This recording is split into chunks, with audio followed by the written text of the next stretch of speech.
Alhamdulillah Rabbil Alamin. Nahmaduhu wa nasta'inuhu wa nastaghfiruh wa na'udzu billahi min syururi anfusina wa min sayyiati a'malina. Man yahdihillahu fala mudilla lahu wa man yudlil fala hadiya lahu. Asyhadu an la ilaha illallah wahdahu la syarika lah wa asyhadu anna Muhammadan abduhu wa rasuluh. Allahumma ati nafsi taqwaha wa zakkiha anta khairu man zakkaha anta waliyuha wa maulaha. Amin. Amma ba'du. Ikhwatul iman, ikhwatu fid din, a'azzakumullah wa uhibbukum fillah. Alhamdulillah, alhamdulillah, summa alhamdulillah. Ikhwan, alhamdulillah, dengan limpah kurnia daripada Allah Jalla wa'ala, kita sambung majlis ta'lim ini. Ikhwan, kita sambung pada muka surat 134. Muka surat 134, kita masih di bawah bab yakin dan tawakal. Betul Pak Mi? Kalau kitab tu muka surat muka surat 58. Baris yang keempat, hadis yang keempat. Jilid yang pertama, bab yakin dan tawakal, hadis yang keempat. Kalau macam kitab Pak Mik tu, kalau macam kitab kita, hadis yang ke-78. Hadis yang kita akan jumpa pada malam ini, ikhwan, kalau diizinkan oleh Allah, kalau ustaz tak buat perangai kan, kita akan jumpa beberapa hadis yang sangat ajaib, yang menunjukkan betapa kedudukan sunnah sebagai suatu pembersihan bagi seorang mukmin. Kalau seorang mukmin itu dia boleh hidup tanpa sunnah, artinya dia sedang hidup di dalam kekotoran. Para ulama menamakan sunnah dengan nama sunnah al-mutahharah. Sunnah al-mutahharah. Apa makna mutahharah? Menyucikan. Kalau buka dalam kamus Dewan, ada dua perkataan, satu bersih, satu suci. Apa makna bersih? Bersih bermakna hilang daripada kekotoran, daripada najis. Itu makna bersih. Tetapi setiap yang bersih belum tentu dia suci. Apa makna suci? Dia terhindar daripada noda. Subhanallah. Karena itu kalimah yang dipakai untuk menunjukkan kesucian seorang wanita, diguna kalimah wanita ini wanita yang suci. Tidak dikatakan bersih, sebab mungkin pakaiannya bersih, mungkin makeup dia bersih, tapi adakah dia ini seorang yang suci? Belum tentu. Agama ini mengambil kalimah yang tertinggi. Inna dina indallahil Islam. Di sisi Allah cuma ada Islam. Maka dia memiliki kalimah tertinggi, as-sunnah, sunnah nabawiyah mutahharah. Al-hadithul mutahharah, sunnah yang mutahharah, sunnah yang sifat dia suci, tinggi dia. Tidak ada benda yang menodai dia. Benda yang paling cemar adalah hawa nafsu, dia boleh menodai. Maka sunnah ini ketika dia diturunkan, Allah menyebut wa ma yantiqu 'anil hawa in huwa illa wahyun yuha. Dia adalah benda yang bebas daripada hawa nafsu. Dia adalah wahyu daripada Allah Jalla wa Ala kepada kekasih dia Muhammad sallallahu alaihi wasallam. Ikhwan, cuba kita tengok beberapa hadis yang boleh kita buat pedoman di dalam bab yakin dan tawakal. Muka surat 134, an Abi Hurairah radhiyallahu anhu an Nabi sallallahu alaihi wasallam qala yadkhulul jannata aqwamun afidatuhum mithlu afidati at-tayr. Rawahu Muslim. Dari Abu Hurairah radhiyallahu anhu, dari Nabi sallallahu alaihi wasallam, beliau bersabda, akan masuk syurga orang-orang yang hati mereka itu seperti hati burung. Hadis Imam Muslim. Ini hadis yang pertama, hadis yang pendek, Nawawi simpan, Nawawi masukkan sebagai hujah dalam bab yakin dan tawakal. Semua orang Islam masuk syurga. Dalam hadis disebut, nanti kita akan jumpa tentang kullu ummati yadkhulunal jannata. Umat aku masuk syurga, kesemuanya masuk syurga. Illa man aba, malaikat yang tak mau masuk. Malaikat yang tak mau masuk, dia tak boleh masuk. Siapa yang tak mau masuk? Nabi kata man ata'ani dakhalal jannah wa man asani faqad aba. Bahasanya jelas, barisnya jelas, susunan kalimahnya juga jelas. Di sisi orang Arab tidak ada yang tak faham. Kecuali Arab yang tak faham ni memang Arab yang tak mau faham, dan dia pun tak boleh faham, dan dia pun tak akan faham. Bahasa yang jelas. Nabi bukan cakap bahasa Jawa ke orang Arab sampai orang Arab nak tanya balik, apa makna man ata'ani dakhalal jannah wa man asani faqad aba. Sesiapa yang taat kepada aku, dia sampai ke syurga. Sesiapa yang enggan taat kepada aku, dia adalah orang yang tidak mau masuk syurga. Bahasa yang jelas. Dikatakan taat ketika disuruh, dikatakan taat ketika diminta patuh. Itulah ketaatan. Apabila seorang murid dikatakan taat pada gurunya ketika gurunya buat peraturan, ketika guru tak buat peraturan, tidaklah timbul masalah ketaatan.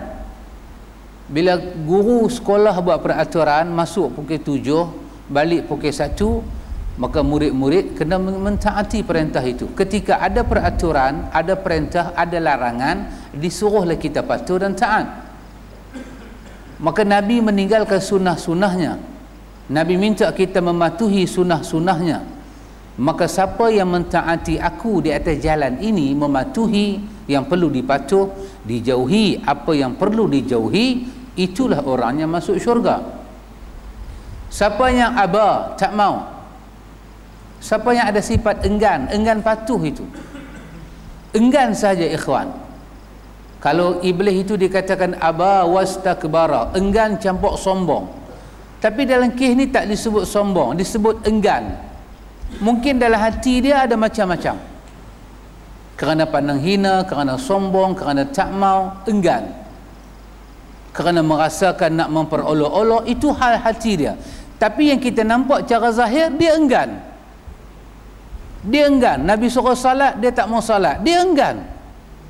Adakah dalam hati dia merasakan salat wajib atau tidak wajib? Itu hal dia, kita tak tahu hati dia. Tapi yang kita nampak, enggan.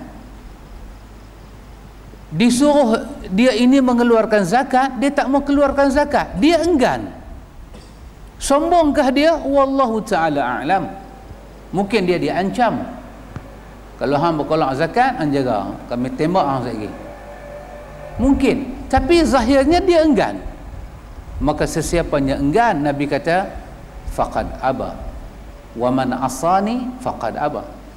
Maka yang enggan itulah yang dianggap derhaka kepada aku.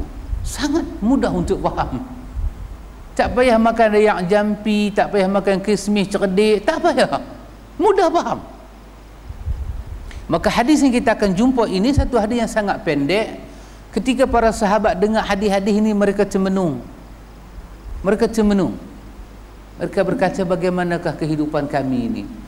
Nabi kata, yadkhulul jannata, masuklah syurga Allah, masuklah ke dalam syurga. Siapa-siapa pun boleh masuk ke dalam syurga, terutama ini aqwamun, suatu kaum, suatu daripada hamba-hamba Allah, afidatuhum, hati perut mereka, perasaan mereka, mislu afidati tayr, seumpama hati seekor burung yang terbang. Seekor burung, kalau kita bedah burung tu besar mana lah hati dia, besar lagi hati kita. Tapi bukan masalah hati, masalah apa yang disimpan oleh burung itu. Apa burung itu simpan? Mungkin kita boleh melihat pada hadis yang ada pada muka surat 137. Ini kita langkau sikit. Apa yang ada dalam hati burung tu? Mungkin ada hadis pada muka surat 137, iaitu hadis daripada Umar Al-Khattab radhiyallahu anhu. Kata dia, sami'tu Rasulullah sallallahu alaihi wasallam yaqul, law annakum tatawakkaluna 'ala Allahi haqqa tawakkuli la razaqakum kama yarzuqu at-tayr taghdu khimasa wa taruhu bitana. Rawahu at-Tirmidzi. Kata Tirmidzi, hadis ini adalah hadis yang hasan, tapi Syekh Albani menyatakan hadis ini adalah sahih. Daripada Umar Al-Khattab radhiyallahu anhu, dia berkata, ini Sayyidina Umar yang dengar, aku mendengar Rasulullah sallallahu alaihi wasallam bersabda,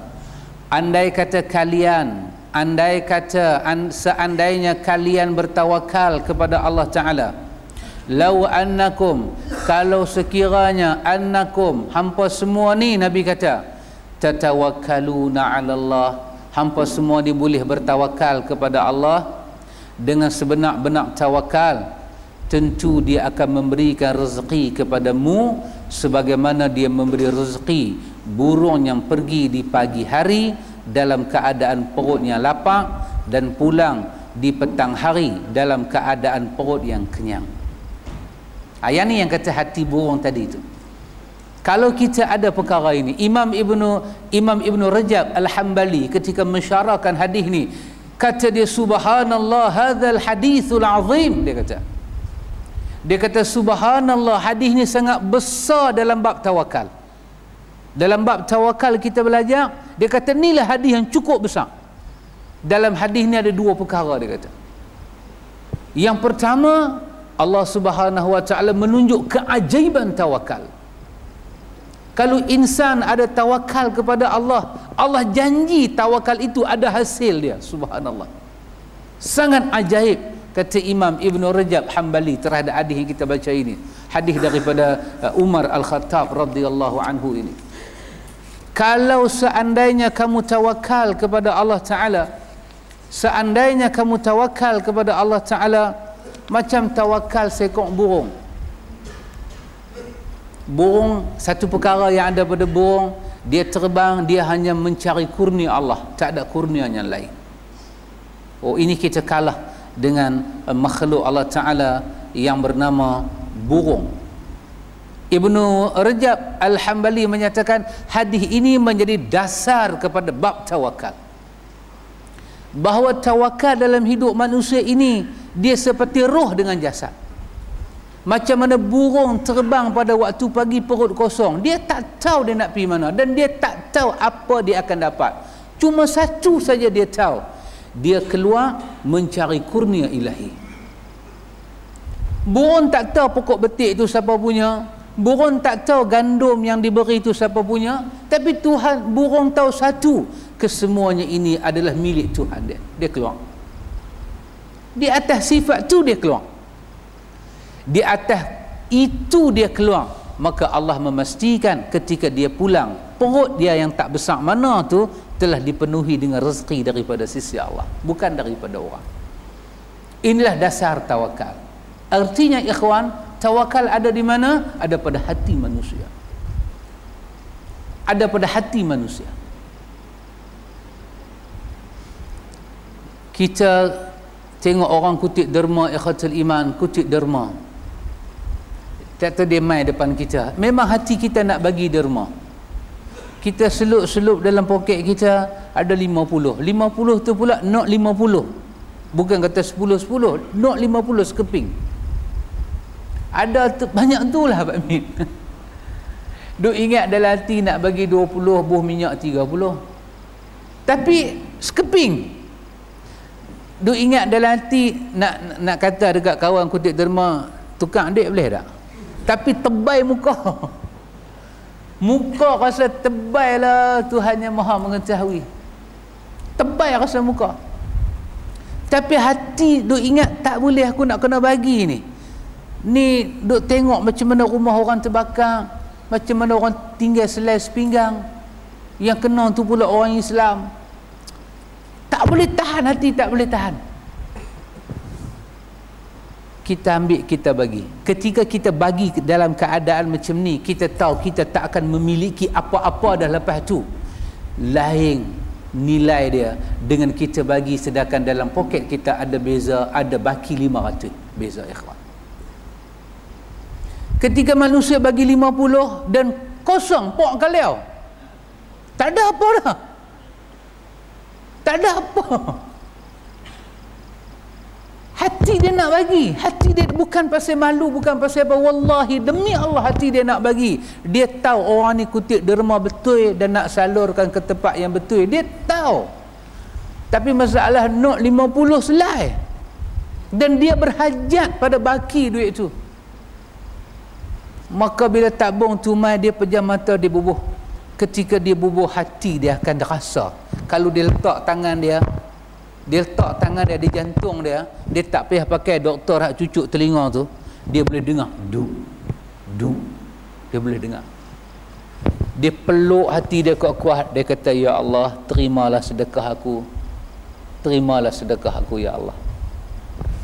Ini orang sedang bertawakal tinggi kepada Allah. Kenapa? Di belakang dia tak ada apa, hanya ada bantuan daripada Allah. Inilah hati seekor burung nama dia ikhwan.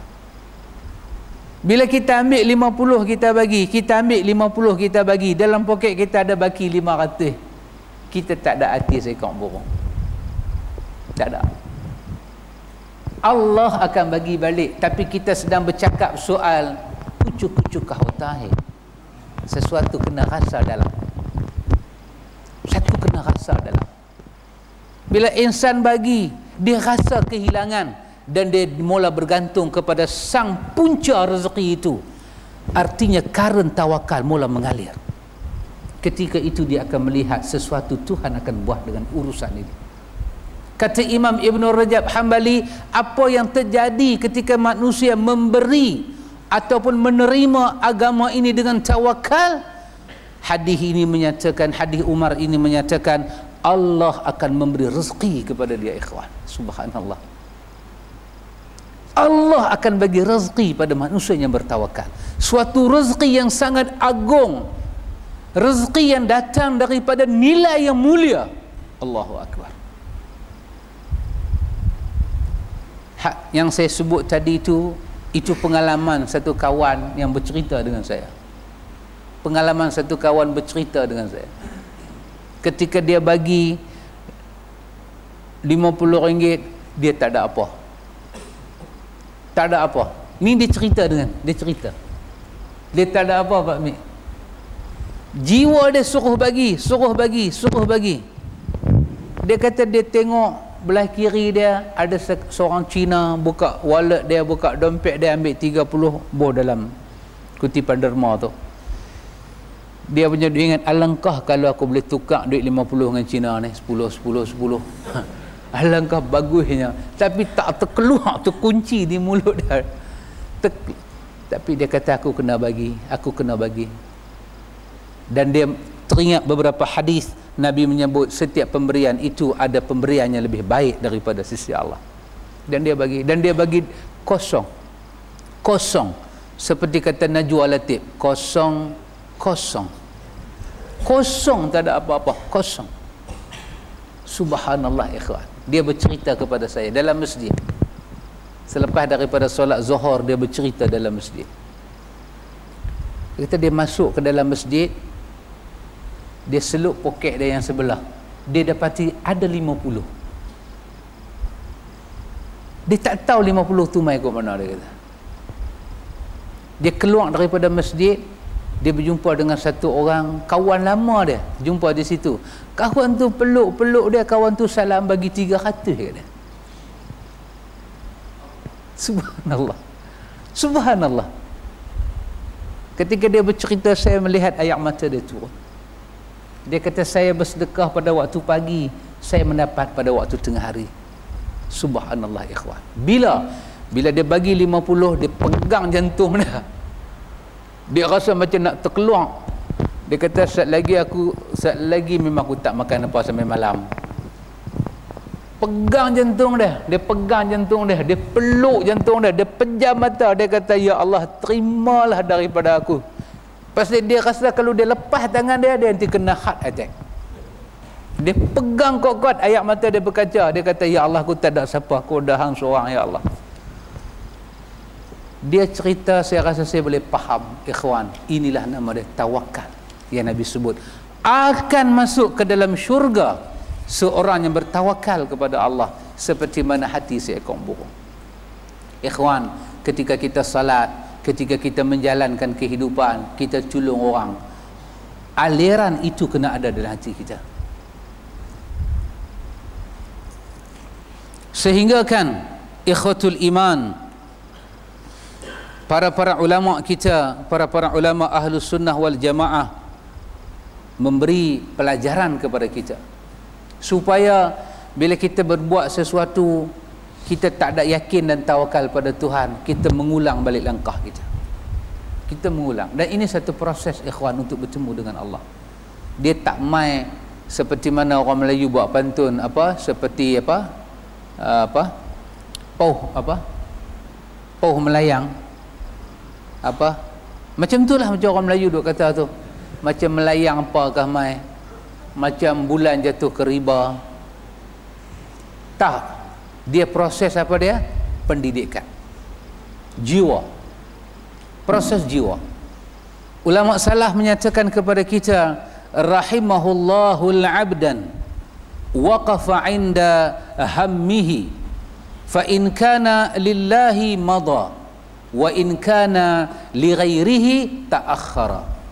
Ini bukan hadis, perkataan ulama salaf. Allah merahmati seorang hamba. Allah merahmati seorang hamba apabila hamba itu memerhati kerja buatnya. Kalau sekiranya kita dapati kerja buat kita itu ada hubungan dengan Allah, maka teruskanlah.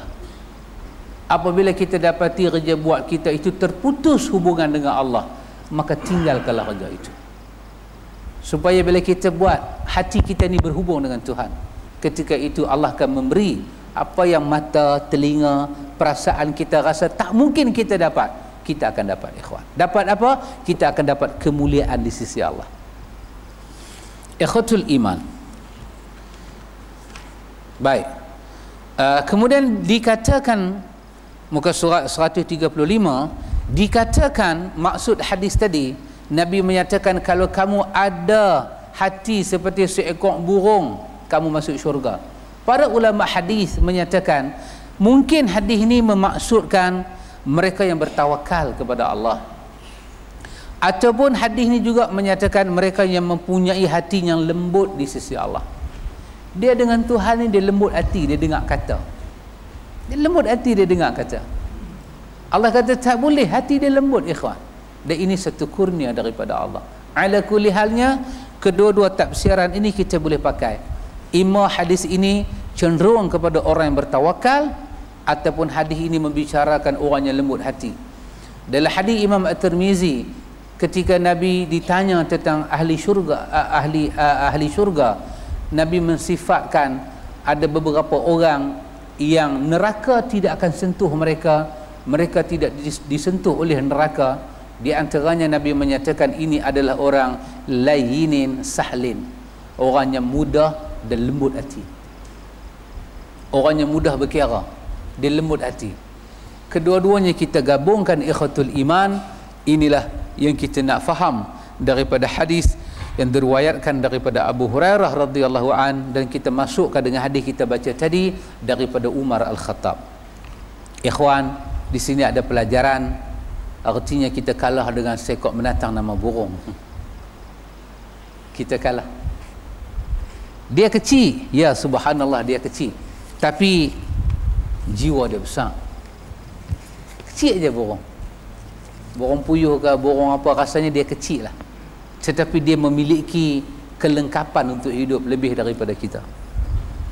Dia boleh terbang pada waktu pagi sampai tengah hari. Allah kata rezeki kau ada di sana, dia pergi tanpa putus asa, tanpa mengeluh, tanpa minta bantuan siapa-siapa, terbanglah dia. Kadang-kadang dia kena lestit mati dalam usaha apa? Mencari kurnia ilahi. Beza dengan burung duduk dalam sangkang. Tu ada satu lagu, siapa menyanyi? Osman Hamzah tak silap saya. Dia kata sungguh malang nasibmu burung. Betul Pak Amin, sungguh malang nasibmu burung duduk dalam sangkang. Pasal apa? Burung duduk dalam sangkang, dia makan, dia minum, tapi dia tak akan dapat makan dan minum macam mana burung di luar sangkang. Apa dia ikhwan? Ada beza. Satu orang yang bergantung tulen kepada Allah dengan orang yang bergantung kepada Allah tetapi hati dia dan perhatian hidup dia juga sedang bergantung pada bendanya lain. Hidup dia jadi tak sempurna ikhwan, sangat tak sempurna. Karena itu para ulama salaf menyatakan kepada kita ikhwatul iman, para ulama salaf kata kepada kita, di manakah kekuatan hidup kita ini? Kita ada orang sakit, ada orang tua, ada orang yang daif, ada orang yang lumpuh. Lumpuh maksud dia tak boleh bangkit, semua harap pada orang. Di mana kekuatan hidup dia ikhwan? Saya mendengar perkataan seorang yang lumpuh, dia kata, dengan suara-suara kita faham tak faham, bergulung suara dia, dia kata mampu tak mau, hidup pun tak mau. Dan dia cakap air mata dia turun dan kita boleh faham apa yang sedang dia galah dalam hidup dia. Tetapi di manakah kekuatan hidup insan? Allah Subhanahu wa taala seolah-olah menjawab dalam satu ayat 17 sampai 21 daripada suratul Laili. Wal laili idza yaghsha. Seolah-olah Allah jawab ada satu hal, kekuatan manusia ini ada kena mengena dengan jiwa yang yakin dan tawakal kepada Allah. Jiwanya yakin dan tawakal. Allah berfirman, wa sayujannabuhal atqa alladhi yu'ti ma lahu yatazakka wa ma li ahadin 'indahu min ni'matin tujza illa ibtigha'a wajhi rabbihil a'la wala sawfa yarda. Di sini ikhwan, Allah sendiri telah menyatakan siapa yang akan Allah selamatkan daripada hidup yang susah. Dahsyat. Dahsyat bahasa Quran. Wa sayujannabuhal atqa. Akan kami selamatkan daripada azab neraka dan kehidupan yang sangat hina. Siapa? Attqa. Orang-orang yang bertakwa. Kami selamatkan mereka. Wallahu a'lam, macam mana Allah selamat kita ikhwan tak tahu. Yang jelasnya my GST semua kena GST. Muttaqin pun kena, yang tak sembahyang sehari semalam pun kena. Semua kena. Tapi macam mana ayat ni menyatakan wa sayujannabuhal atqa. Kami akan kepung, kami pelihara hamba kami yang pertama daripada azab neraka. Tak akan sentuh dia ni, orang yang takwa Allah. Mungkinkah orang bertakwa itu tidak ada sifat tawakal kepada Allah? Tidak ada ikhwan. Dia mesti ada sifat tawakal. Allah Subhanahu wa taala katakan alladhi yu'ti ma lahu yatazakka. Tengoklah jiwa dia. Ketika dia memberi sesuatu yang dia harap dengan pemberian dia kepada orang supaya Allah membersihkan hidup dia. Allahu akbar. Bezalah ikhwan. Beza. Dia ini yu'ti ma lahu yatazakka. Dia memberi hartanya, dia mengharap apa? Dia harap Tuhan bersihkan dia dengan Tuhan. ada dosa, ada kehidupan, ada noda, ada nista. Ya Allah, apa yang aku bagi ni, Hang bersihkanlah aku ya Allah. Ya, Quran menyebut tentang wa man yu'tal hikmata faqad utiya khairan katsira. Sesiapa Allah bagi hikmah, Allah bagi kelebihan yang banyak. Apa dia hikmah? Makin kita bertakwa kepada Allah, hikmah itu datang mencurah-curah. Kadang-kadang kita nak buat satu kerja, ya ikhwan, kita buat cara kita lah, kita putus cara kita, rancang cara kita. Tiba-tiba kita jumpa satu kawan kita, kita kata kat dia, kita kata, sahabat, enta ni kalau enta berada dalam masalah saya ana ni, enta nak buat ke mana? Tiba-tiba kita dengar cara dia bagi jawapan, dan kita nampak cara kita tu gopoh. Yang ni nama dia al-hikmah. Tak dapat dengan kita mengaji sekolah mana, tak. Dia wa man yu'tal hikmah, dia pemberian Allah, dan dia ada kena mengena dengan tawakal, dia ada kena mengena dengan takwa, dia ada kena mengena dengan ikhlas. Mata hati dia tajam. Dalam surah Furqan Allah katakan tentang man yattaqillaha yaj'al lahu furqana. Siapa takwa pada Allah, Allah bagi pada dia furqan. Tajam mata hati dia, membezakan hak dan batil. Tajam. Kita kadang-kadang tak tajam. Kita nampak macam tajam lah. Kita pergi ceramah, orang kata, Ustaz ni saya bagi peluru kat Ustaz, tembak betul-betulnya. Dia bagi peluru. Kita dapat peluru tu, kita rasa kita mujahidin. Kita nampak depan kita ni semua musyrikin. Kita pun sentai. Habis-habis ceramah, kita kata, astagfirullah, awak aku bercakap lagu tu nah. Mai satu orang dia buka pemikiran kita, dia kata, Ustaz, saya bukan Ustaz, tapi saya sayang kat Ustaz. Kesan daripada Ustaz cakap lagu tu, apa jadi dengan dakwah Ustaz? Dia itu ada hikmah. Walaupun Ustaz ni Ustaz, dia tak ada hikmah. Pasal apa? Dia ada kena mengena dengan ikhlas. Dia ada kena mengena dengan kerja buat kita bersendirian dengan Tuhan. Allah memberi ini semua kepada hamba-hamba yang mukmin. Satu orang dia bagi harta dia, dia mengharap yu'ti ma lahu yatazakka wa ma li ahadin 'indahu min ni'matin tujza. Dia tak mau tunjuk kat siapa-siapa. Nikmat dia bagi ni, dia tak mau tunjuk kat siapa-siapa, ikhwatul iman. Illa ibtigha'a wajhi rabbihil a'la. Melainkan dia mencari redha daripada Tuhan dia. Wala sawfa yarda. Dia akan saksikan dalam hidup dia redha daripada Tuhan dia. Kalau kita hilang yang ni, ikhwan, kita hilang kehidupan. Kita hilang yang ni, ikhwan, kita hilang kekuatan jiwa. Kita hilang yang ni, ikhwatul iman, kita hilang segala-galanya. Kita habis, ikhwan. Kita tak ingat pada Allah. Allah katakan dalam ayat dia, kau ingat pada aku, jangan kau lupa pada aku, kau syukur pada aku, jangan kau kufur. Abdullah bin Mas'ud ketika menafsirkan ayat, ya ayyuhalladzina amanu taqullaha haqqa tuqatih wa la tamutunna illa wa antum muslimun. Apa makna ayat ni?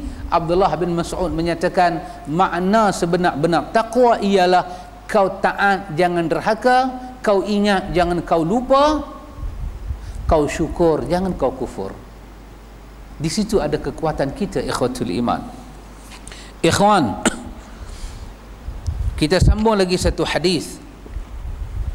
Inilah bab yang menceritakan sependek-pendek hadis dalam bab tawakal, tetapi semulia-mulia anugerah Allah kepada orang yang bertawakal. An Jabir radhiyallahu anhu annahu ghaza ma'a Rasulillah sallallahu alaihi wasallam qibala Najdin. Falamma qafala Rasulullah sallallahu alaihi wasallam qafala ma'ahum fa'adrakathumul qaila fi wadin kathiril adha fi kathiril idha. فنزل رسول الله صلى الله عليه وسلم وتفرق الناس يستظلون بالشجر. ونزل رسول الله صلى الله عليه وسلم تحت سمرة فعلق بها سيفه ونمنا نومه نومة فإذا رسول الله صلى الله عليه وسلم يدعونا وإذا عنده أعرابي faqala inna hadha ikhtarata alayya sayfi wa ana naim fastayqaztu wa huwa fi yadihi salta. Qala man yamna'uka minni? Qultu Allahu Allah Allah wa lam yu'aqibhu wa jalasa. Muttafaqun alaih. Kita tengok yang Melayu dia. Daripada Jabir bin Abdullah radhiyallahu an, dia berperang bersama Nabi sallallahu alaihi wasallam ke arah Najdin, ke arah kawasan bukit tinggi, kawasan tinggi. Ketika Rasulullah sallallahu alaihi wasallam pulang daripada perang, Jabir ikut pulang bersama mereka. Pada saat panas Zuhur yang menyengat, mereka berada di sebuah lembah yang penuh dengan pohon berduri. Maka Rasulullah sallallahu alaihi wasallam turut singgah, sedangkan orang-orang berpancar bernaung di bawah pohon. Dan Rasulullah singgah di bawah pohon samurah, pohon berduri yang besar, dan beliau menggantungkan pedangnya di sana. Kemudian kami tertidur. Tiba-tiba Rasulullah memanggil kita, dan di samping beliau ada seorang badui. Lalu beliau bersabda, sesungguhnya orang ini mencabut pedangku dan menondongkannya kepadaku ketika aku tidur. Maka aku bangun ketika pedang sudah terhulus di tangannya. Dia berkata, siapa yang bisa menjagamu daripadaku? Nabi sallallahu alaihi wasallam berkata, Allah Allah Allah, dan beliau tidak menghukumnya. Beliau terus duduk. Hadis Imam Bukhari dan Imam Muslim. Dalam riwayat Jabir, kami bersama Nabi dalam perang. Kami bersama Nabi dalam satu peperangan, iaitu Zatir Riqa. Zatir Riqa. Ketika kami mendapati pohon yang rindang, kami membiarkannya untuk Rasulullah sallallahu alaihi wasallam. Maka datanglah seorang musyrikin.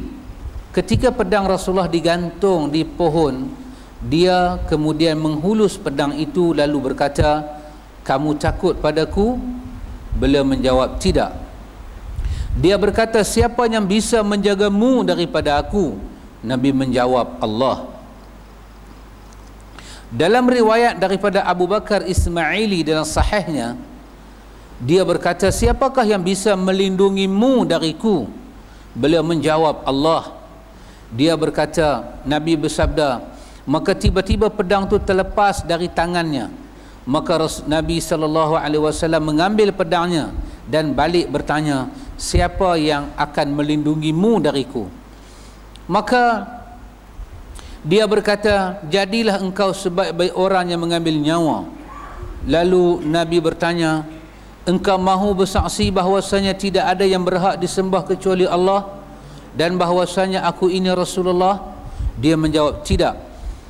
Akan tetapi aku berjanji padamu bahawa aku tidak akan memerangimu dan tidak akan bersama orang-orang yang memerangimu.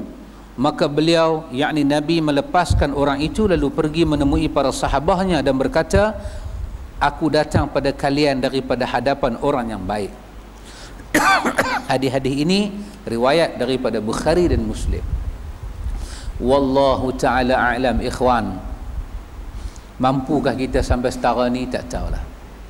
Tapi memohonlah kepada Allah supaya kita termasuk dalam orang-orang yang Allah rezekikan kepada kita sifat tawakal dalam hidup-hidup yang mendatang ini, ikhwan. Orang sampai peringkat keletihan Nabi itu, dia ambil kesempatan, dia tengok Nabi duk gantung pedang di pokok. Itu tabiat orang Arab lah. Letih, gantung pedang di pokok sandak, di bawah pohon yang beringin rendang. Letih balik perang, letih balik perang. Hisap rokok pun letih. Lepas hisap lena, letih. Anak balik sekolah tanya, mak awak ayah? Mak dia kata, tupak hang letih hisap rokok. Ya, letih. Nabi perang, ikhwan, perang. Tiba-tiba orang main letak pedang kat batang leher dia. Dan kawan tu bertanya beberapa soalan dalam beberapa riwayat. Di antaranya kawan tu menyatakan, man yamna'uka minni, siapakah boleh menjadi penghalang supaya mata pedang yang tajam ni bila aku tikam ke leher kamu, dia boleh halang, tak kena hang. Siapa? Nabi ulang 3 kali. Nabi kata Allah. Ikhwan, bila disebut Allah daripada orang yang tawakal dengan orang yang biasa-biasa, rasanya pengaruh dia lain. Pengaruh dia lain. Kita accident kereta, kita kata Allah, inna lillahi wa inna ilaihi raji'un, lain dengan biasa-biasa kita zikir lepas sembahyang, Allahu Akbar, Allahu Akbar, Allahu Akbar, Allahu Akbar. Tak sama. Pasal itu, siapa yang selawat satu selawat pada Nabi satu, Allah bagi 10. Agak-agak selawat macam mana ya kawan? Selawat macam malam Mahabbatur Rasul tu kah? Kita target 60,000 ramai semua pakat selawat aja 60,000. Satu kah? Tak ya kawan. Selawat yang penuh dengan rindu, selawat yang penuh dengan erti sayang, selawat yang penuh dengan erti kasih, membesarkan orang itu, tahu makna kedudukan orang tu. Satu aja. Kita duduk tengah-tengah malam, Allahumma salli ala nabiyyina Muhammad, ayak mata kita berkaca ikhwan, Allah balas kepada kita 10. Beda kalau kita duduk selawat Allahumma salli ala Muhammad, tasbih duduk berjalan, tapi tak ada apa, macam orang buat tembok, katuk-katuk kosong, tak ada semen. Lain ikhwan, bunyi dia lain ikhwan. Jadi macam mana nak dapat benda tu? Ya, mujahadah kita kepada Allah. Nanti kita akan ada bab selepas ini, mungkin bab mujahadah. Apa makna mujahadah? Daripada bab ikhlas sampai bab tawakal, dah 7 bab kita mengaji. Nak dapat itu macam mana? Sabar, tawakal. Nak dapat itu macam mana? Kita kena mujahadah. Macam mana mujahadah? Nawawi akan hurai kepada kita ikhwan. Sunnah ni sangat bersih. Dia akan masuk dalam hati orang yang bersih, dia membersihkan hati orang yang telah bersih, dia mengangkat nilai kedudukan orang yang bersih di hadapan Allah, Tuhan yang sangat suci bersih. Karena itu Allah menyatakan, innallaha thayyibun la yaqbalu illa thayyiban. Allah yang baik tidak akan menerima melainkan yang baik-baik. Benda baik yang paling pertama Tuhan nak tengok hati manusia. Kalau kita boleh terima Rasul ini ikhwan, kitalah orang yang cukup baik dalam dunia ni. Ketika doktor datang kepada kita tadi di hospital, saya tengok kawan kita kena kanser, dah tak menyawa dah dia, hanya pakai mak oksigen. Abang tu dia kata kat saya, dia kata, Ustaz bagilah sikit kata-kata hati, ramai orang saya tengok mai. Apa saya boleh kata ikhwan? Saya bukan doktor, saya bukan doktor, tapi satu benda saya teringat dengan hadis yang kita nak baca malam ni. Apakah yang boleh menghalang kanser itu bertindak kepada manusia? Allah ikhwan, Allah. Tak ada benda lain. Apa ada pada painkiller dan kemoterapi itu ikhwan? Kesemuanya makhluk ciptaan manusia juga. Apa ada dengan manusia ni ikhwan? Saya katakan Quran adalah ubat. Diturunkan Quran itu sebagai syifa, dan doa adalah ibadah.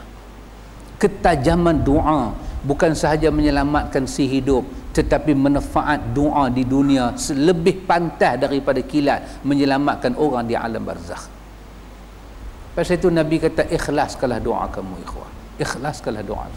Dalam hadis yang sahih, Nabi kata satu jenazah, hadis Imam Muslim, satu jenazah yang disalat oleh 40 orang yang tidak syirik kepada Allah dan ikhlas, jenazah itu mendapat syafaat. Ya, disalat oleh 100 orang yang tidak syirik kepada Allah dan ikhlas, jenazah itu dapat syafaat. Syafaat apa ikhwan?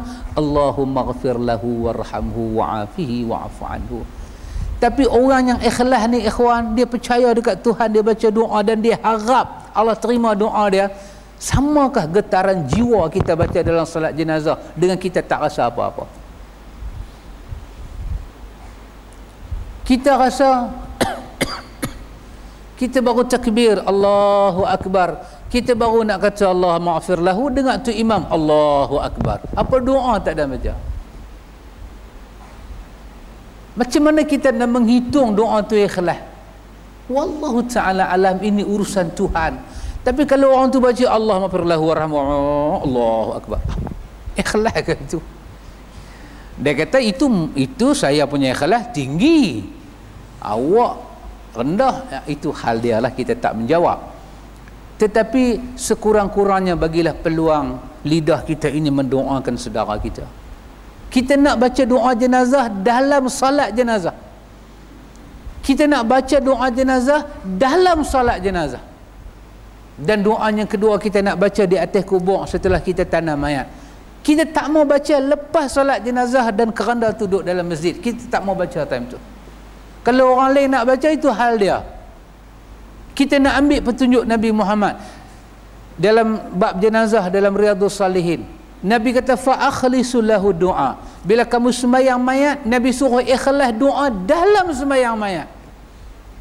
Dalam hadis Imam Muslim daripada Auf bin Malik, kata Auf bin Malik ketika mati Uthman bin Maz'un, Nabi membaca Allahumma ghfir lahu. Aku dengar sebiji-sebiji dan aku ingat dalam sembahyang mayat tu, awak lah, bukan aku yang mati hari ini. Aku dapat doa yang sebiji-sebiji daripada Nabi. Ya ikhwatul iman, kalau orang tanya pada kita, kesakitan yang kita alami ni, siapa boleh menghalang penyakit serang kita? Kita jawablah macam Nabi jawab, tetapi dengan jiwa yang bermaksud, ikhwan. Allah, Allah, Allah. Bukan zikir Allah, Allahu, Allahu. Tak, bukan zikir dengan kalimah Allah. Tapi kalimah tu keluar kerana itulah luahan dan isi hati kita, ya ikhwan. Kamu tak ada apa, siapa boleh mengkayakan kamu? Kita kata Allah. Dan kita picit suara hati yang paling dalam dengan penuh keyakinan. Dia duduk di bibir mulut kita. Dunia akan menyaksikan keajaiban itu. Dalam hadis Bukhari Muslim ni kata, Arabi, Badui yang letak pedang tu terlepas pedang dia. Allahu Akbar, ikhwah. Inilah yang terhalang daripada kita, Pak Amir. Terhalang. Dari saya khususnya terhalang, ikhwah. Bila kita kata bismillah ketika kita makan, jiwa kita tak hidup.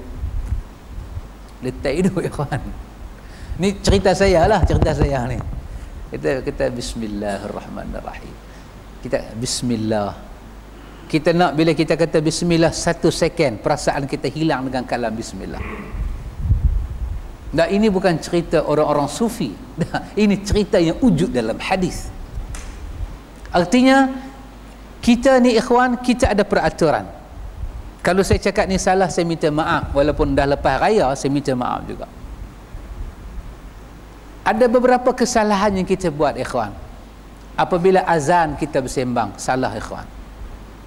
Ini kerana baginda mengajak sunnah menjawab azan.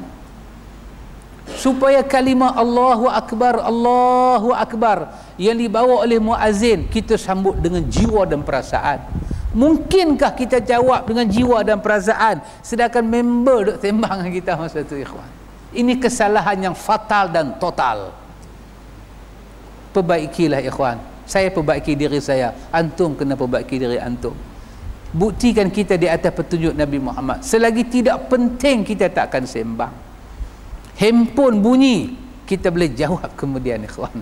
Kita boleh silent. Ini azan. Dan kita membaca doa Allahumma rabba hazi ta'awati tammah. Dalam hadis Bukhari dan Tirmizi menyebut doa itu akan dibawa oleh Nabi sampai ke bawah arasy ilahi dan akan jadi syafaat kepada umat dia. Kita nak bagi ada kontak tu, ikhwan. Bila orang azan, kita kena didik no handphone please. Tak mampu, tak mampu. Kok kena Parkinson terketak berbuih mulut? Tak, ikhwan. Kenapa kita sedang belajar mujahadah? Tak boleh, ikhwan. Kita tengok puak-puak merepek wal merapu ni, mereka bila sebut selawat-selawat, mereka boleh very good actor. Mereka ni pelakon antarabangsa yang baik. Dia boleh buat menangis. Wahai tak menangis pun. Orang India kata poi saci. Maksud dia betul-betul temberang punya orang. Temberang punya orang. Poi saci. Boleh pun tak tu lah. Hak baki jangan tanya apa lah. Hak tu yang boleh pun. Hak belen-belen keturunan yang ingat lagi sikit. Temberang betul-betul. Nala punya auta. Tipu. Tangisan tu tangisan tipu, bohong. Tangisan yang benar ada di mana? Ada pada kehidupan para sahabat. Antum bayang, satu hari Abu Bakar As-Siddiq, kan kita ulang-ulang baca riwayat yang pendek ini, tapi ada kesan pembersihan jiwa gitu. Abu Bakar As-Siddiq satu hari dia jadi khalifah Rasulullah. Datang satu orang muda yang buat kesalahan yang bukan hudud. Datang pada Abu Bakar As-Siddiq, Abu Bakar, aku salah Abu Bakar. Kesalahan dia bukan hudud, kesalahan yang takzir mungkin. Kira orang kata compound ke parking ke silap kata mana kata tahu lah. Dia datang dengan ayak mata ke Abu Bakar. Dia kata, Abu Bakar, aku salah, boleh tak hang tolong aku, Abu Bakar? Abu Bakar ini khalifah Rasulullah. Dia orang besar. Dalam hati dia nak mendidik hamba rakyat dia.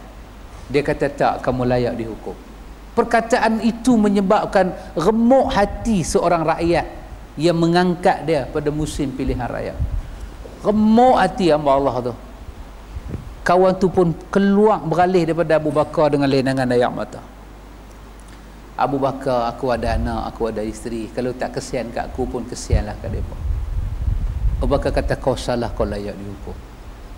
Air mata kawan tu turun, keluar api. Tiba-tiba Abu Bakar panggil, ta'al ya fata. Hai orang, tak ada kawan tu keluar pintu. Mai sini orang muda. InsyaAllah aku tolong kamu. Budak muda tu kata kat Abu Bakar, tadi hang halau aku. Hang kata hang tak mau tolong.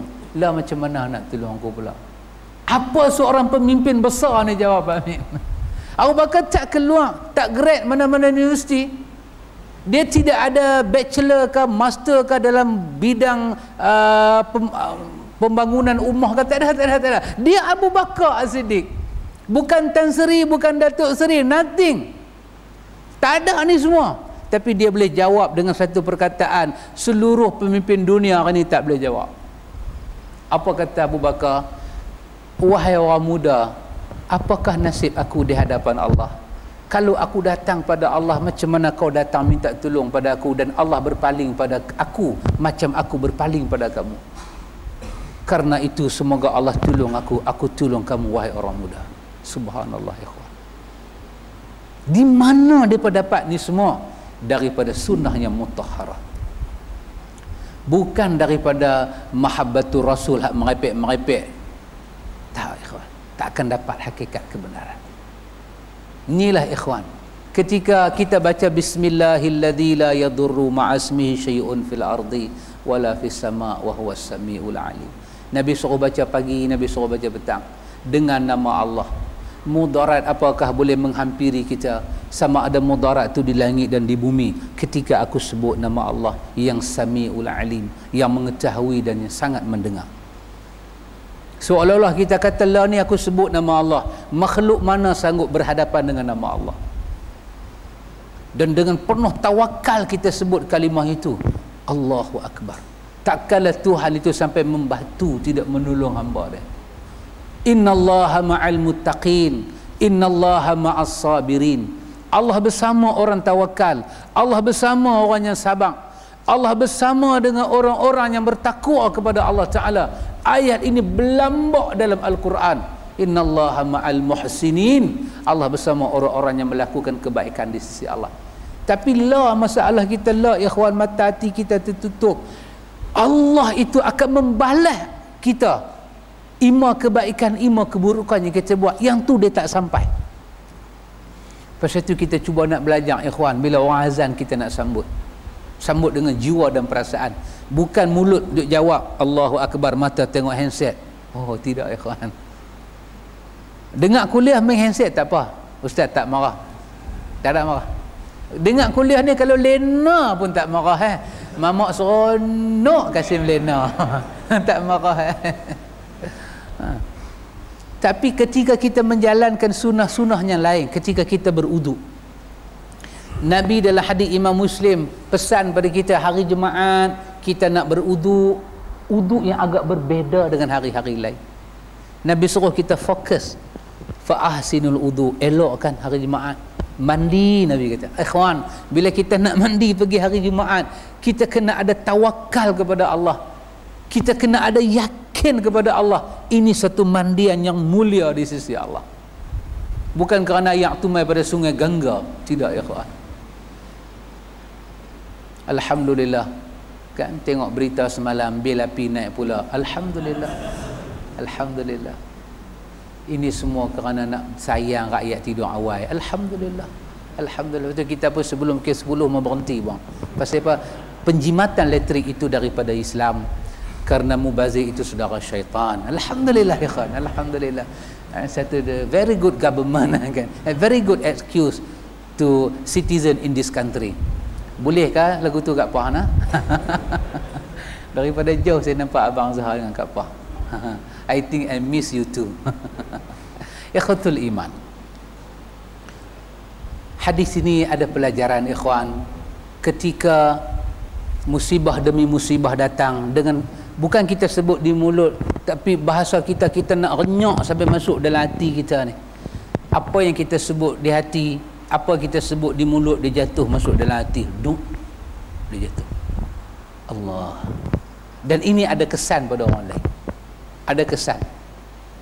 Sesiapa yang bertakwa kepada Allah, wa yu'allimuhumullah, Allah akan alimkan dia berdasarkan takwa yang dia ada. Walaupun sama-sama mengaji satu universiti, tapi dia akan faham agama dengan caranya agak kita nampak ada kemuliaan. Kawan ni nampak macam merosak sikit. Pasal apa? Takwa itu memberi ilmu yang lain. Keikhlasan itu dia bagi ilmu yang lain.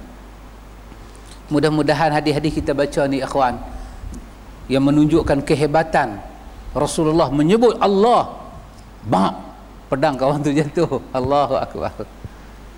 Supaya ya Allah, hamba bagilah dekat kami hamba-hamba yang lemah ni ya Allah sikit daripada erti tawakal dan takwa kepada Hang ya Allah.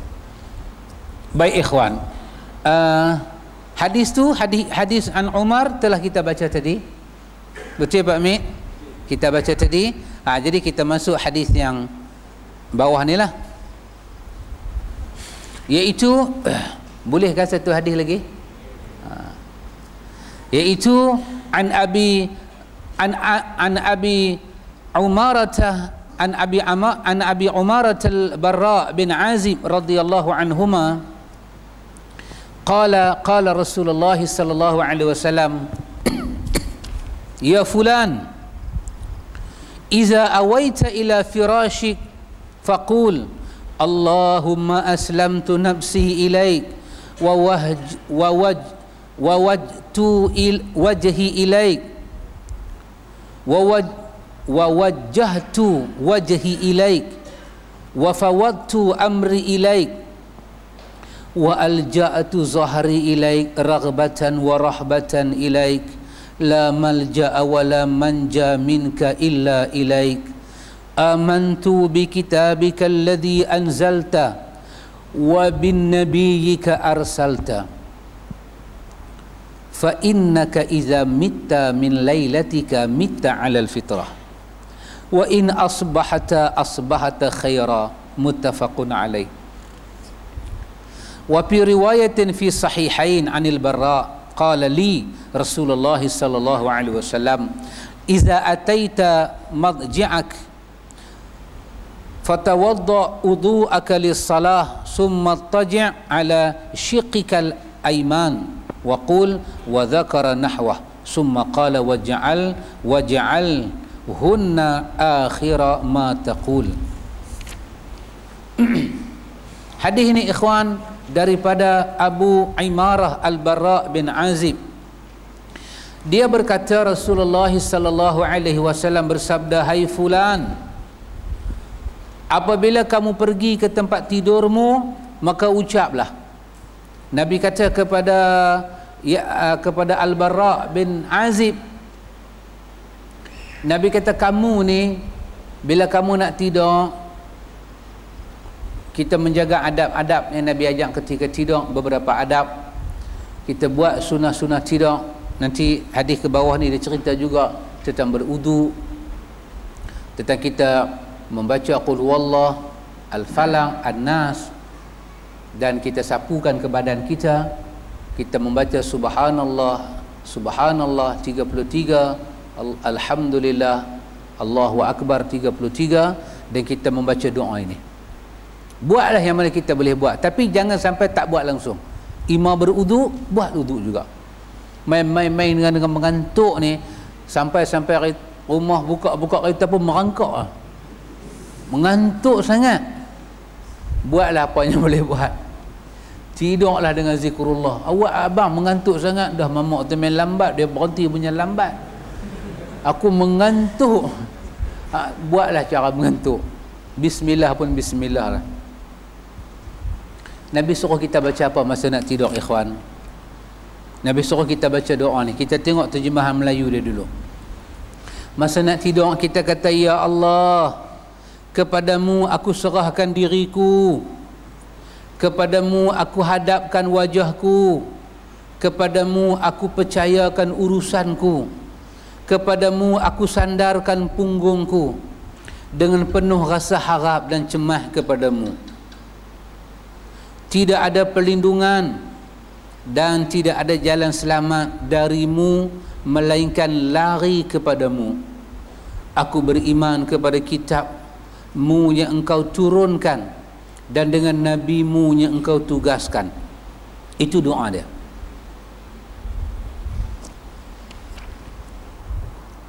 Mari kita baca beramai-ramai sekali doa ni, ikhwan. Ini tidak bid'ah, ini kerana majlis ta'lim nah. Kita mengajak doa-doa yang kita tak pernah baca, kita baca. Dan itu juga kita tahu disebut oleh Imam Syafi'i kan dalam bab zikir. Boleh baca ramai-ramai dengan tujuan apa? Mengajak. Besok dah pandai, tak payah duk baca ramai-ramai dah. Dah pandai, tak boleh baca ramai-ramai dan tak boleh buat ramai-ramai. Jadi ni kita boleh baca.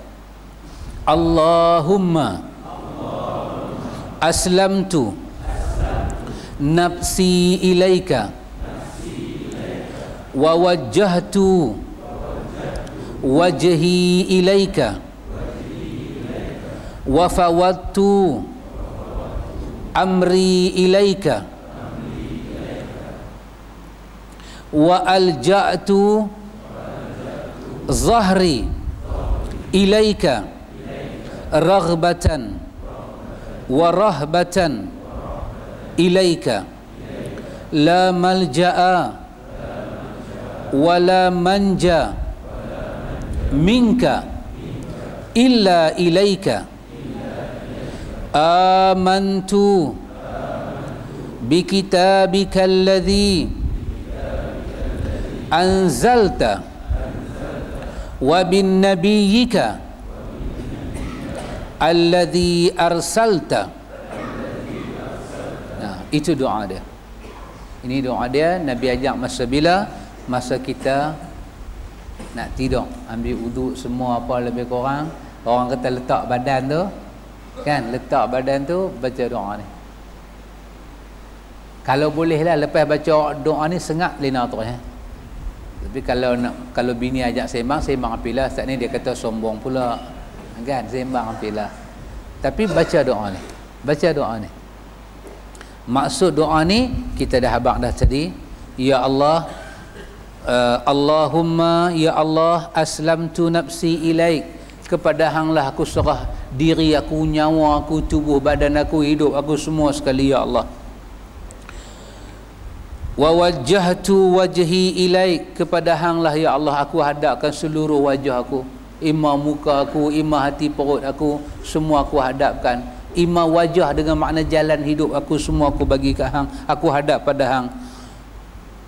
Wa fawwadtu amri ilaika ya Allah, ya Allah urusan aku ni semua aku serah dekat hang ya Allah, semua aku serah dekat hang. Tanda apa ya Allah? Tanda aku percaya dekat hang ni tak ada orang yang aku percaya, tak ada makhluk yang aku percaya mengatasi percaya aku dekat hang ya Allah. Semua doa-doa ni ada apa ikhwan? Bahasa-bahasa tawakal kepada Allah. Ya Allah, wa alja'tu zahri, ya Allah aku rebah belakang aku ni ya Allah. Kita habaq ya Allah, aku nak rebah belakang aku. Ada tulang, ada usus, ada macam-macam dok ada dalam belakang kita ni ya Allah, aku rebah tulang belakang aku ni ya Allah. Ilaika rahbatan wa rahbatan ilaika, kita kata ya Allah dengan penuh rasa takut, rasa cemas, rasa harap. Aku letak badan aku, hang tahu ya Allah, berdebak hati aku ni, kalau malam ni hang ambil nyawa aku, berdebak ya Allah. Tamatlah riwayat aku, dan apa aku nak jawab di sana, dengan cemas dan harap aku letak rusuk-rusuk aku ni semua kepada hang ya Allah. La malja'a wa la manja minka illa ilaik. Ya Allah, tak ada jalan nak selamat ya Allah. Tak ada jalan untuk selamat, melainkan ada satu jalan saja selamat, kembali kepada hang ya Allah. Tak ada dah, tak boleh selamat dah manusia ni, melainkan kembali kepada Allah. Amantu bi kitabikal ladzi anzalta. Ini buah akhir kita kata sebelum tidur. Aku beriman dengan penuh hati perut aku pada kitab yang hang buat turun ya Allah. Wan nabiyyikal ladzi arsalta, dan kepada nabi yang utuskan kepada aku ya Allah. Aku beriman. Nabi kata apa kepada kita? Nabi kata, maka seandainya meninggal pada malam itu, engkau benar-benar mati di atas fitrah. Siapa yang dah baca doa ni semua, dia tidur dan memang dia mati, maka dia mati atas fitrah, dia tak ada dosa apa dengan Tuhan. Dia tak ada dosa apa dengan Tuhan. Jika engkau berada di esok hari, tidur-tidur tak mati. Pasal bil elektrik baru punya tak ada bayar lagi, umur panjang, tak mati. Maka Nabi kata, tak mati engkau itu masuk waktu pagi sampai nak boleh malam pula, engkau mendapat kebaikan demi kebaikan di sisi Allah. Ini Nabi ajak kat siapa ikhwan, kepada sahabat dia Bara' bin Azib. Dalam hadis bawah tu, dalam salah satu riwayat Bukhari dan Muslim daripada Bara', dia berkata Rasulullah sallallahu alaihi wasallam bersabda, kalau kamu mendatangi tempat tidurmu, maka beruduklah seperti udukmu untuk salat. Kemudian berbaringlah di atas sisi kananmu dan ucaplah doa tadi. Ambil uduk, tidur belah kanan. Dan semua kita tahu tidur belah kanan ni baik, orang doktor kata baik untuk jantung. Tapi doktor jantung pun tidur terlentang juga, tapi dia kata baik untuk jantung. Tak apalah, Nabi, yang penting Nabi kata tidur belah rusuk. Kalau rasa kebah, pusinglah. Kebah pun duk pergi tekan lagu tu, besok tak mengget terus lagi. Jadi tidurlah elok-elok, ambil wudu, tidur elok-elok, baca doa ni. Nabi kata apa? Jadikanlah doa ni sebagai kalam yang akhir kita. Jadikan nak sembang, kalau rasa nak sembang dengan bini, sembang dulu. Nak puji-puji dia dulu. Tadi hang masak ketam, lemak, cantik, sedap, elok, kuning, melekat. Hang buah apa dalam ketam tu? Dia kata tak buah apa, permisin rokok 20 batang abang tu buah dalam tu. Tu nampak elok. Sembang dulu. Dah habis sembang, rasa dah aku ni mengantuk dah ni, aku tak masih sembang apa, baca doa ni. Kalau boleh buat macam tu, itu sunnah Nabi. Apa kelebihan dia ikhwan? Roh kita akan diangkat dalam keadaan dirahmati oleh Allah. Ini bukan wali songo sebut, Rasulullah sallallahu alaihi wasallam. Dalam hadis yang tidak disebut di sini, Nabi ajak siapa tadi ikhwan? Nabi ajak sahabat Nabi yang bernama Bara' bin Azib. Nabi ajaklah doa tadi, Allahumma tadi kan, Allahumma aslamtu nafsi ilaik.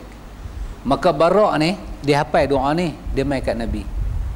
Dia mai kat Nabi, dia ulanglah Pak Mik. Dia ulang baca kan. Dia ulang baca, dia ulang semua betul. Cuma sampai kepada kalimah hak belakang tu, kalimah amantu bi kitabikal ladzi anzalta wa bin nabiyyika. Bila sampai kalimah wa bin nabiyyika, Bara' bin Azib dia tukar. Dia kata wa bi rasulikal ladzi arsalta. Kalimah nabi dia tukar dengan rasul. Apa kata Bara'? Bila dia baca doa lagu tu, kalimah nabi tu, sedangkan dalam hadis tadi Nabi ajak kan, Nabi ajak wa bin nabiyyika, dia tukar. Atas-atas semua dia baca elok, sampai last tu dia tukar wa bi rasulikal ladzi arsalta. Kata dia, bila aku baca macam ni, dia kata faradda alaihi Nabi sallallahu alaihi wasallam. Nabi tolak aku. Nabi tolak. Nabi kata pasal apa hang tu hang ubah kalimah yang aku ajarkan. Kalau tempat tu aku guna nabi, hang kena guna nabi. Kalau tempat aku tu aku guna rasul, hang guna rasul. Sedangkan kita kata apa beza nabi dengan rasul kan? Sama. Kata para ulama, kalau di situ diguna rasul, mungkin merujuk rasul ini kalimahnya umum, mungkin merujuk pada malaikat, merujuk pada nabi-nabi sebelumnya. Tetapi bila disebut wabin nabiyika, itu khusus aku beriman dengan Nabi Muhammad sallallahu alaihi wasallam. Faradda alaihi nabi, kata Bara, Nabi tolak aku. Nabi kata, kenapa kamu ubah? Nabi tak mau kita ubah. Ikhwan tengok, berapa banyak dalam dunia ni orang ubah. Tengok. Lepas tu dia kata, apa salahnya? Apa salahnya? Dia tanya. Niat kami baik. Kalau Bara ada, dia nanti tolak kita macam Nabi tolak dia. Bara akan marah kita macam Nabi tegur dia. Aku ubah satu aja dan niat aku baik. Nabi kata tak boleh. Kita ubah apa? Kita ubah ni sampai tak boleh nak ubah dah. Pasal dah ubah dah semua. Tak ubah dah. Kita ubah doa awal tahun, akhir tahun. Dan ikhwan tak ada salah kita duduk sebentar, kita minta masyarakat kita tengok apa yang kita buat ni sama tak dengan Nabi. Tak ada salah, merenung sebentar. Kata Sayyidina Ali, al-yawma yaumul amal wala hisab, gadan yaumul hisab wala amal. Kita kena tengok, kata Ali, sebab hari ini hari masih ada peluang beramal sebab belum ada hisab. Nanti besok kita dihisab, tak ada peluang nak amal. Apa yang boleh ubah? Mesti diubah. Dia baca doa tahlil panjang-panjang tu. Kenapa baca panjang-panjang? Sedangkan yang keluar daripada mulut Rasulullah tak ada pun. Summa ila arwahil muslimin wal muslimat wa khususan li sahibil bait. Tak keluar daripada mulut Nabi. Yang keluar daripada mulut Nabi apa dia? Allahumma ghafir lahu. Adakah ayat liuk Nabi, lidah Nabi yang kata Allahumma ghafir lahu? Tak elok lagi doa tu. Jangan ubah, ikhwan, jangan ubah. Jangan ubah. Kalau Nabi semayang mayat tak pernah ada riwayat bagi duit, kita jangan kata apa salahnya. Memang salah. Kenapa ubah? Ubah ni satu kesalahan. Jangan ubah apa. Allah berfirman, summastawa 'alal 'arsy, dia di langit. Jangan ubah. Duk pergi kata Tuhan tak ada di langit, Tuhan ada di mana-mana. Yang tu bukan Tuhan, tu lagu Wahidah. Di mana-mana, tak kira masa. Itu lagu. Tuhan bukan macam tu. Apa? Jangan ubah. Satu aja Bara ubah. Faradda alaihi nabi. Nabi bantah dia. Nabi kata, aku kata wabin nabiyika alladhi arsalta. Kenapa kau baca wabi rasulika alladhi arsalta? Aku ajak lagu tu baca macam tu. Ikhwan, ini di antara doa Nawawi Bubuh di sini, doa-doa yang kita tutup hidup kita ni dengan serah diri kepada Allah. Dan saya katakan ikhwan, kita akan rasa satu nikmat bila serah diri pada Allah yang orang lain tak rasa. Dan saya nak kata satu benda lagi sekali ikhwan, bila saya tengok orang ni bila dia serah diri pada Allah, dia tersenyum pada hari Tuhan membalas. Kan macam saya kata kawan tadi kan, dia bagi RM50, dia dapat beratus-ratus ringgit. Pada hari yang sama dia dapat.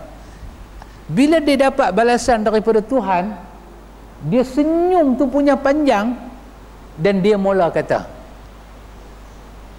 silap bagi 1000 bagus juga, dia kata. Tengok. Satu benda saya belajar, inilah ikhwan, satu nikmat kita akan dapat bila ikhwan pada hari Tuhan membalas.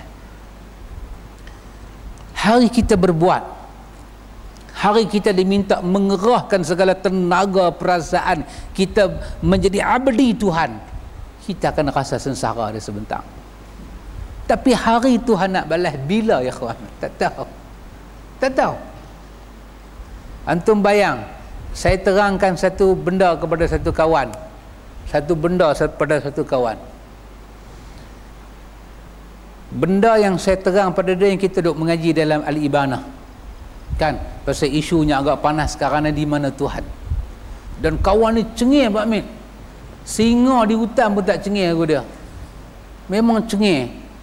Dia kalau sembang dia boleh tumbuk meja, kecut muka saya. Takut dia tumbuk dengan kita. Dia ni memang out of control kalau dia marah. Halnya dia tanya dengan saya. Dia kata, Ustaz, depa duk kata Tuhan duk di langit. Depa ni mau siku bagi baru tahu. Allah Akbar. Dia nak siku.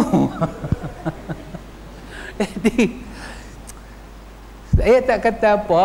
Saya kata biar api kat depa kan. Tak, saya nak tanya Ustaz ke mana? Kita ahlu sunnah wal jamaah macam mana? Dia tanya soalan tu. Tadi dia nak siku ahlu sunnah.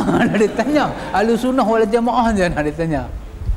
Saya nak kaitkan dengan tu, kegembiraan. Saya kata kat sahabat, saya pun main macam orang politik, main jauh. Itu kono kot tu, kono kot ni, kono kot tu. Dia kata, sahabat, nombor satu sekali kita kena lapang dada. Pasal kita duk cakap pasal Tuhan. Kita bercakap pasal agung pun ada arta. Jangan main-main. Kan? Apa pandangan sahabat kalau kita kata agung ni dia duduk atas kursi dia macam kera duduk atas pokok? Apa pandangan sahabat? Oh, itu menghina agung. Boleh tak kita kata lagu tu? Tak boleh. Pasal apa hina? Itu macam mana kita pergi kata Tuhan duduk di langit macam duduk atas pokok? Kalau agung pun terhina dengan ayat tu, Tuhan lagu mana? Dia sengak Pak Mik. Dia sengak. Saya kata hati mau luah. Yang kedua, saya kata mau baca doa Nabi Musa banyak-banyak. Rabbi syrah li sadri wa yassir li amri. Minta Allah buka dada kita bagi faham urusan agama. Dan yang ketiga, saya kata Quran ni la raiba fi. Quran ni tak boleh ragu. Dan yang ketiga, empat, saya kata Nabi Muhammad ni punya bahasa apa? Dalam dunia ni insan paling benar Nabi Muhammad nah. Kalau dia kata A, tak akan tukar jadi B. Kalau dia kata Dajjal akan keluar sebelum kiamat, Dajjal mesti keluar sebelum kiamat. Ima kita tengok, ima kita tak tengok. Tapi demi Allah dia akan keluar. Jangan duk pergi tafsir Dajjal tu mereka tak. Dajjal dia akan keluar. Hak dia buat Dajjal ni pun banyak juga. Hak Dajjal betul tu. Dia nanti keluar. Pasal Nabi kata Ya'jud dan Ma'jud, orang dia nak makan, dia akan keluar. Jadi apa pandangan kita bila Nabi kata Ya'jud dan Ma'jud akan keluar? Macam mana pandangan sahabat kalau saya kata Ya'jud Ma'jud ni dia bukan macam tu. Ya'jud Ma'jud ni maksud dia fitnah, maksud dia orang Islam berkelahi. Oh, dia kata mana boleh lagu tu Ustaz? Kita ahlu sunnah kena percaya kat Nabi. Jadi saya kata kat dia, Pak Mik, saya kata yang kata Tuhan duduk di langit ni siapa dia? Tuhan kah, Nabi kah, Abu Bakar kah, DO mana kah, wakil rakyat mana kah? Yang kata Allah duduk di langit tu, yang kata Allah duduk di langit tu siapa dia? Yang kata Allah duduk di langit tu Allah sendiri, bukan pak tiri laki mak kita. Tuhan sendiri. Adakah kita ni sampai satu tahap cakap Tuhan tu dah tak ada kebenaran? Maka belah lepas ni kalau kita baca Quran tak boleh kata dah sadaqallahul azim. Lepas kita baca Quran, bacalah surah apa? Alaihissallahu bi ahkamil hakimin. Tak boleh kata sadaqallahul azim, kena kata I think maybe true or not. Tak boleh kata sadaqallah. Pasal sadaqallahul azim duk kata lepas sembahyang tu dia untuk the whole Quran, not pada chapter-chapter tertentu. Betul ya Pak Cik? Chapter nah. Tu baru apa tu. Kan? Dia bukan pada ayat tertentu, tak, dia pada seluruh Quran. Seluruh Quran tu kita kata qul sadaqallah, katakanlah benar Allah. Jadi yang kata tu Tuhan, sampai Allah buat statement, dan Quran ni apa dia? Quran ni apa dia? Kalam Allah. Orang Melayu ada kata kan, lembu pegang pada tali, orang pegang pada janji ditepati. Tu orang. Kita pegang pada janji. Tak pasal apa kita orang tipu kita, pasal apa kita marah? Tipu tu apa dia? Tipu tu apa dia? Tak payah apa wow. Ni apa dia? Tipu tu omongan kosong. Tipu tu adalah perkataan-perkataan satu orang yang tidak ditunai. Tak, kenapa hang pegang kata dia? Saya kata kat Abang Syarif, jangan lupa nah, minggu depan pukul 3 tunggu saya ambil Abang Syarif, kita pergi kena kanji Arab di Taiping. Abang Syarif pun tunggu, cancel sana cancel sini. Abang Syarif pegang hak saya kata tu, pegang. Tak tahu saya tuang. Abang Syarif kata kat saya, apa api tuang? Apa api tuang? Lah, saya kata, apa masalah saya tuang? Abang Syarif kata, kalam dah keluar. Lah, saya kata, apakah pentingnya kalam ni? Kenapa kita tak marah pada orang bisu? Pasal dia tak cakap. Pasal dia tak ada kalam.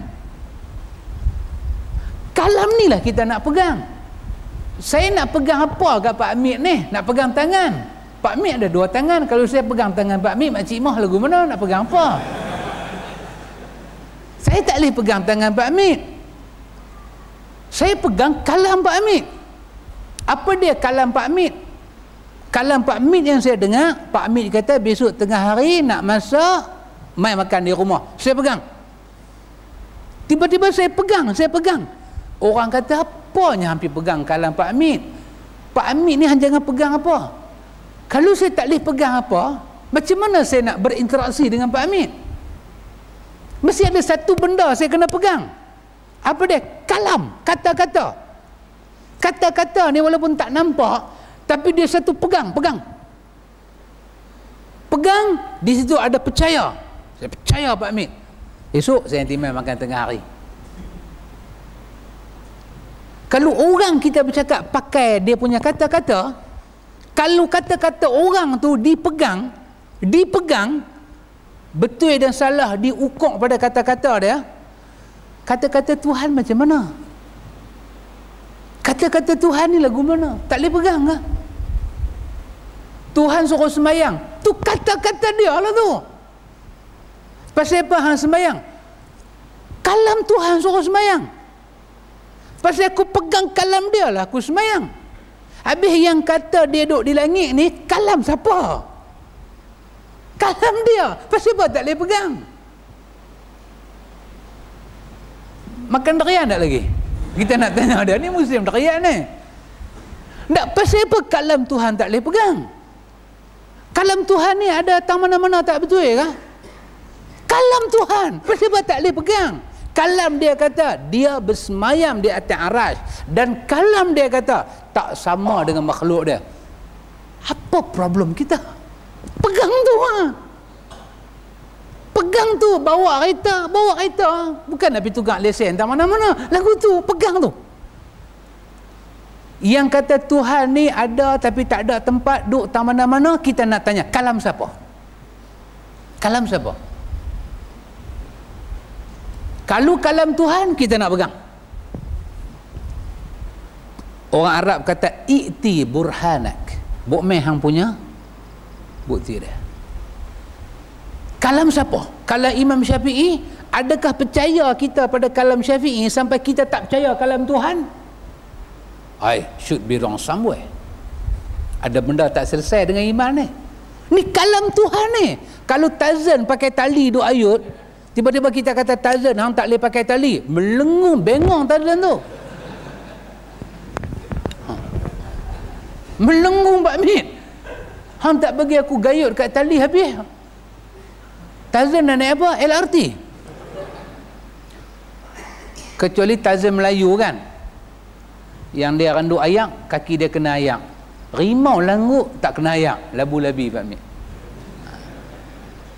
Habis manusia nak beriman dengan Tuhan, tapi kalam dia tak boleh pegang. Kalam dia kata, kalam dia yang zahir ada, yang ada baris itu semua, ada surah, ada ayat, dia kata dia bersemayam di atas arasy yang tak sama dengan makhluk. Kalam dia. Tiba-tiba mai satu kalam yang bukan Tuhan, bukan Nabi, bukan siapa-siapa.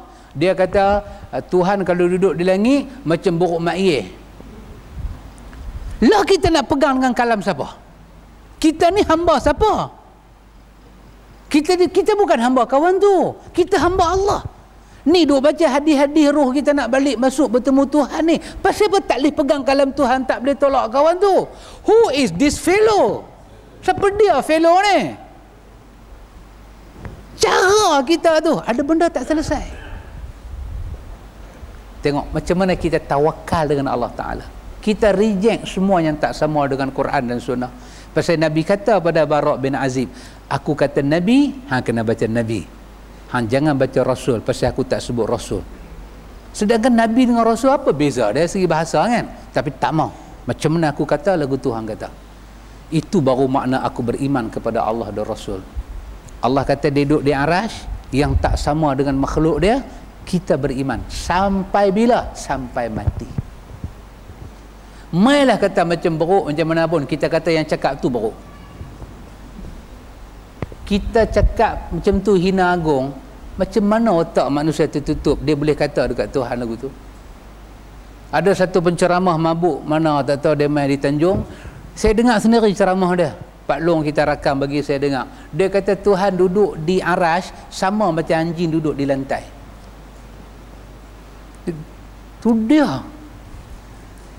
Satu benda ikhwan, jangan layan orang sakit jiwa. Mereka ni mental. Problem mental. Kalau doktor mental rawat mereka dengan doktor tu mental. Very mental punya. Pak Amir ada tengok gambar antara dua darjat? Kan?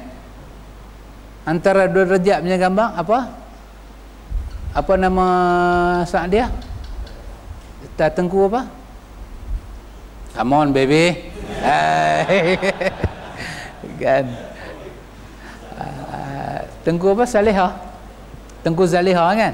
Bapa Tengku Zalihah tu Ahmad Nispu. Kan dia yang duk buat cerita dua darjat ni semua dia. Last kali dia duduk tak mana? Wak gila betul dah Pak Min kan? Tu mental punya tempat. Dia duduk wak gila, anak dia mai tengok dia bawa kereta tepi. Dia ambil daun, dia duduk kira duit. Lepas tu dia menyanyi rasa sayang orang gila Pak Min. Kita kata wallahi demi Allah, duk kata Tuhan sama dengan beruk, Tuhan sama dengan benda ni semua ni mental dalam akidah. Maka jangan layan sangat orang lagu ni. Kita bawa jalan akidah Ahlussunnah, kita terang akidah Ahlussunnah, kita tak ambil peduli pasal depa pun, kita tak rugi tak mana-mana. Kita layan depa, kita boleh kena darah tinggi. Lah ni kita nak darah tinggi tu pi kat depa. Kita tamu darah tinggi, kita pegang kalam Tuhan. Kalau kalam Tuhan sampai peringkat tak boleh pegang, bermakna Tuhan dah tak ada apa-apa dalam hidup kita, kita akan punah ranah, kita akan jahanam. Itu kesimpulan kita belajar malam ni. InsyaAllah kita akan masuk lagi satu hadis.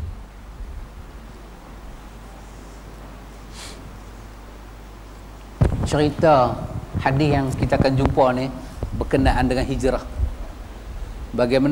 Bagaimana tawakalnya Abu Bakar kepada Allah dalam gua tu. Kan orang kata merpati sejoli mai betul. Lepas tu Spiderman pun mai buat sarang. Dalam hadis yang kita akan baca ni, dia tak cerita tu semua. Dia cerita macam mana hati perut Abu Bakar. Kita akan belajar macam mana Abu Bakar ni satu orang yang tawakal pada Allah. Wallahu a'lam. Subhanakallahumma wa bihamdika asyhadu an la ilaha illa anta astaghfiruka wa atubu ilaik. Allahumma rabbana atina min ladunka rahmah wa hayyi lana min amrina rasyada. Wassallallahu ala nabi Muhammad walhamdulillahi rabbil alamin.